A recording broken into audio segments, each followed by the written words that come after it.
In this lecture, let us consider the sampling process in detail. Okay, so let me consider a sinusoidal analog signal A times cos of omega t plus some phase angle phi. Okay, now this is the amplitude and this one is analog frequency in radians per second, and this is the initial phase angle phi. Okay, right. Now to get the digital signal, what do we need to do? You take this A times cos of omega t plus phi and sample it.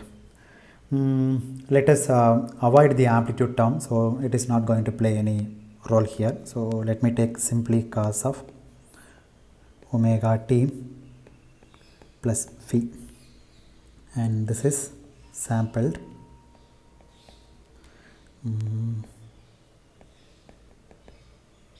sampling, and then afterwards what will you get? You will get cos of omega n capital T plus phi. Okay, and then you put A to D converter, and then you will get cos of n omega naught plus phi. Okay, here also I put the subscript omega naught, and let me put subscript omega naught. And in fact, no need to consider this A to D converter, right? Because the mathematical techniques are the same for whether you have done quantization or not. Okay, so whether you have this signal or whether you have this signal, the mathematical techniques are same for both of the signals. The mathematical techniques are the same.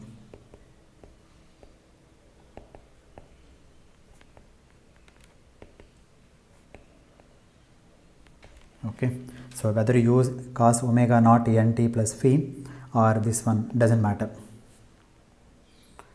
Okay, so simply I can write as follows: cos of capital omega naught t plus some phase angle sampling. I am getting cos of n omega naught plus phi. Okay, so this is my digital signal. What is omega naught here? Omega naught is equal to 2 pi times f naught divided by fs, sampling frequency, f suffix s, sampling frequency. I told you, as per the Nyquist criterion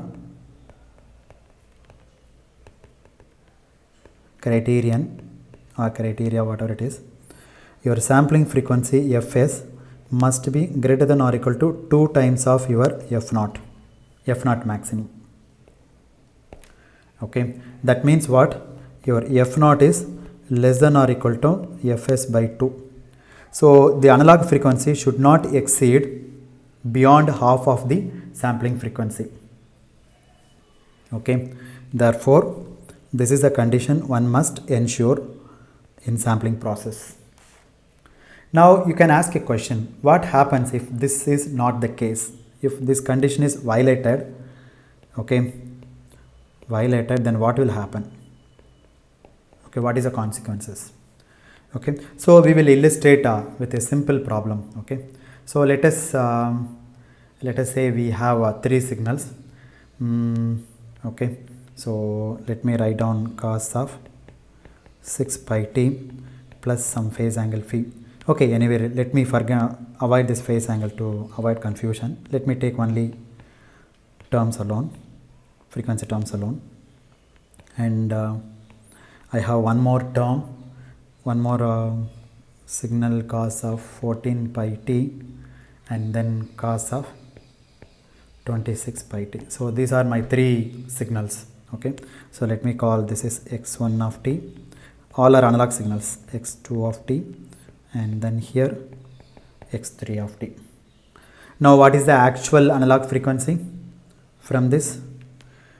2 pi f is equal to 6 pi, therefore your f is equal to 3 hertz. Similarly from this guy it is f is equal to 7 hertz, and from here f is equal to, straight away I am writing the answer. Okay.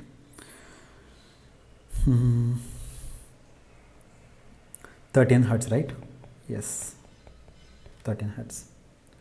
Okay, now let's say the sampling interval capital T is equal to 0.1 seconds. So every 0.1 second you are taking one samples. So this corresponds to your sampling frequency equal to 10 hertz. Obviously 10 hertz is not the correct sampling frequency for the second signal and the third signal. But let us see what happens when sampled the signal, when we do the sampling.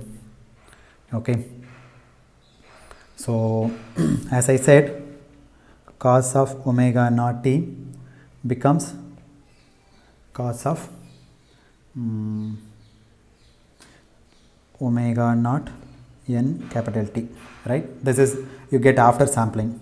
So similarly, cos of 6 pi t becomes cos of 6 pi, then t is 0.1, right? So 0.1 n. So this is cos of 0.6 pi n, right? Similarly, what is the second signal? Cos of 14 pi t, right?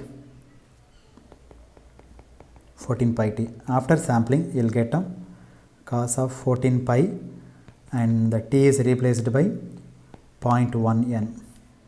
So this is cos of 0.1 you are multiplying, right? 1.4 pi n. Okay, and then cos of 26 pi t becomes cos of 26 pi multiplied by 0.1 n. So this is cos of 2.6 pi n. Okay. So we have three terms now. Now this cos of 1.4 pi n can be written as follows, like cos of 2 pi minus 1.4 pi n. I can write like this because cos 2 pi minus theta is cos theta only, right? So this is going to be cos of minus 0.6 pi n. Cos of minus theta is equal to cos theta alone. So it is cos of 0.6 pi n. Okay. What about this guy? This guy is, again I can write 2.6 pi n, I can write as cos 2 pi n plus 0.6 pi n. So this becomes cos 2 pi n, where n is an integer. So this term will disappear. So you will get cos of 0.6 pi n. Now look at the beauty. This cos 6 pi t becomes cos 6 pi n. Cos 14 pi t becomes again cos 0.6 pi n, and this guy also becomes cos of 0.6 pi n. Okay, so after sampling, cos of what can I say, 6 pi t becomes cos 0.6 pi n. Cos of 14 pi t becomes cos of 0.6 pi n. Cos of 26 pi t becomes again cos of 0.6 pi n. And this guy has a original frequency of 13 hertz, and this has 7 hertz, and this one has 3 hertz, right? So originally in the analog signal the frequencies were different. So this has 3 hertz, 7 hertz and 13 hertz. But once you do the sampling with 10 samples per second, then all are become same. In other words, the three signals become indistinguishable. Okay.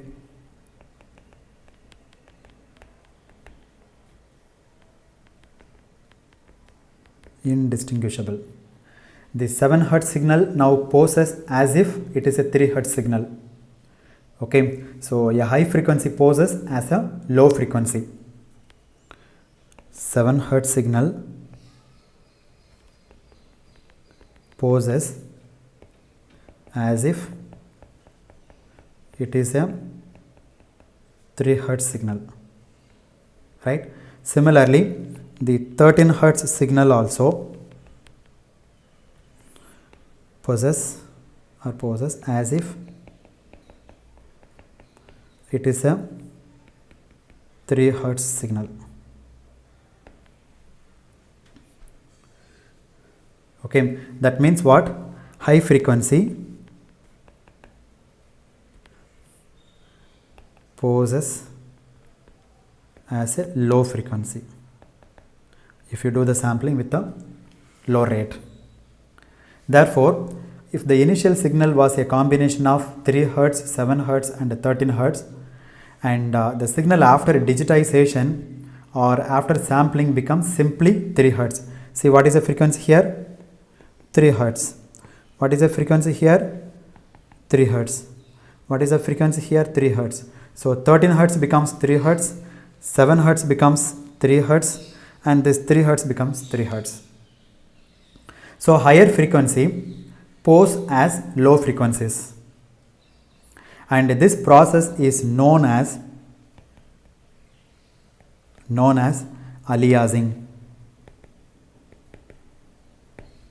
Okay, usually this aliasing is a term which is used in criminal language, like so and so a terrorist allies so and so allies so and so, like that. Okay,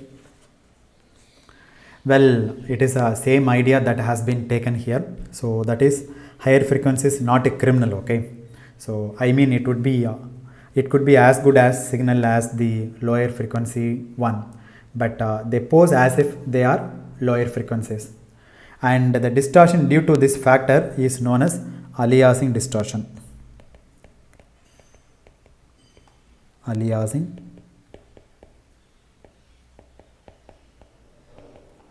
distortion.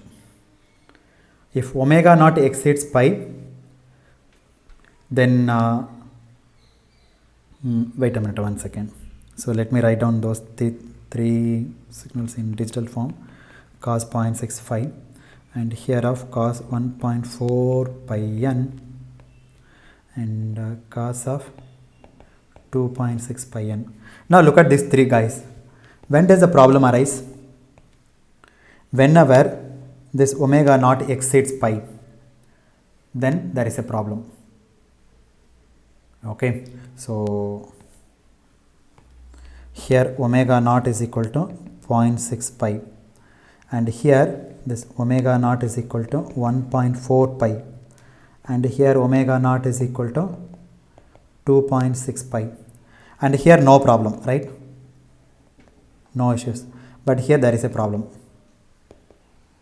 and here also we have this aliasing problem. So how can we overcome this? Whenever this omega naught exceeds pi, then there will be a problem, and here also omega naught exceeds pi, 2.6 pi, and here this 1.4 pi, 1.4 pi is greater than pi, and this 2.6 pi is greater than pi. So whenever the omega naught exceeds pi, then there will be a problem. So that whenever you do the sampling, the omega naught should not exceed pi. Okay, therefore omega naught must not exceed pi in order to avoid aliasing distortion. In order to avoid aliasing distortion, otherwise aliasing distortion will occur. Therefore, choose the sampling frequency. Therefore, choose T such that omega naught is always less than pi. That's what I said in the previous lecture, right? Omega naught can take the maximum value of pi. Okay, it should not exceed pi. So whenever it exceeds pi, then this is a problem that we will face.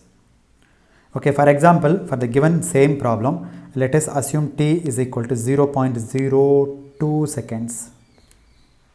So in this case, what is your sampling frequency? Sampling frequency is 50 hertz, which is 1 by 0.02. Okay, 50 hertz. Now then, what will be the digital signals? Your cos 6 pi t becomes cos of 6 pi within a bracket 0.02 n. So this is cos of 0.12 pi n. Okay, cos of 14 pi t becomes cos of 14 pi multiplied by 0.02 n. So this is cos of 0.28 pi n, and cos of 26 pi t becomes cos of 26 pi multiplied by 0.02 times n, cos of 0.52 n, 52 pi n.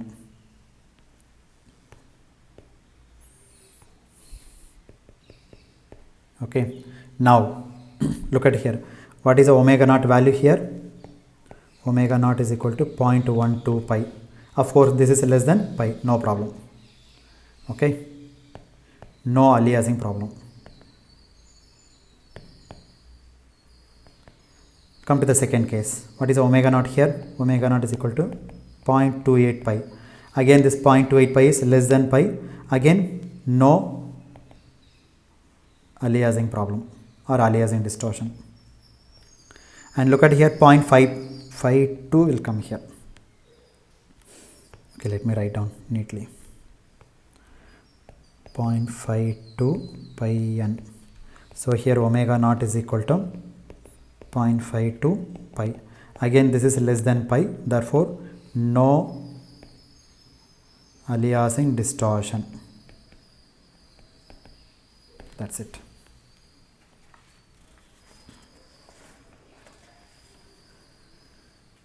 Okay, so in each of this case, omega naught is less than pi, and these three signals are now distinct. Okay, so this 0.12 pi n is different from 0.28 pi n, and this 0.28 pi n is different from 0.52 pi n. So all are distinct now. So they retain their original frequency or the spectrum. Retain their original frequency. Okay, so what is the lowest sampling frequency which will make the highest frequency omega naught equal to pi? Okay, we need to choose such that the omega naught must be equal to pi. When that will happen? Obviously, Fs is equal to 26. If we substitute Fs equal to 26, then cos of 26 pi t becomes cos of 26 pi n times t cos of 26 pi n times Fs. T becomes 1 by Fs. So this is cos of 26 pi n divided by 26. So this becomes cos of pi n. Now what is omega naught here? Omega naught is equal to pi. That's it.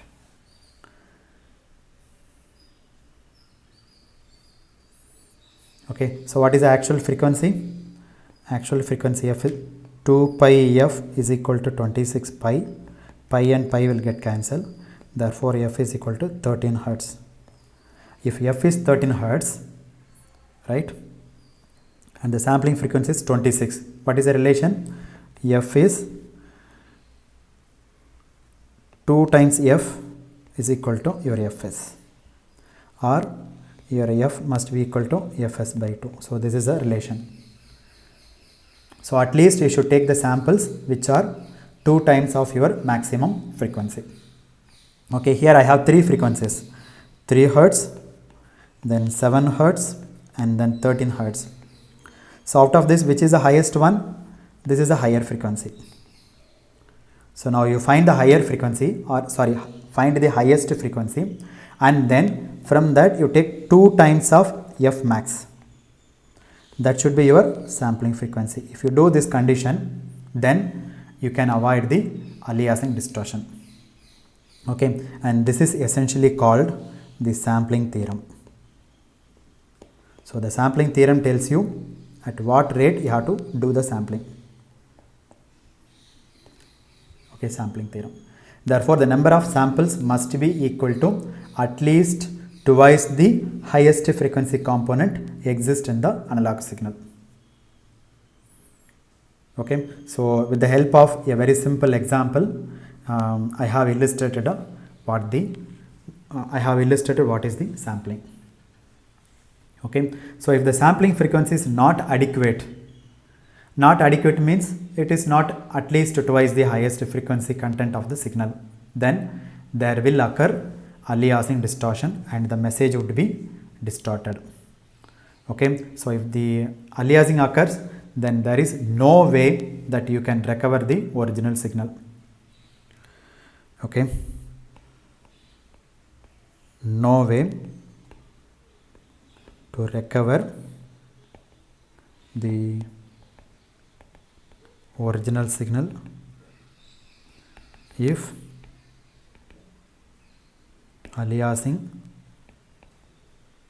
occurs. So that is very important point. That means what? You should follow the Nyquist criteria, and this is called Nyquist, Nyquist, Nyquist theorem or criteria or whatever it is. Okay, this is called Nyquist theorem. Okay, so in this way one has to do the sampling process. Okay, so let me stop in this lecture. In the next lecture we will talk about digital systems.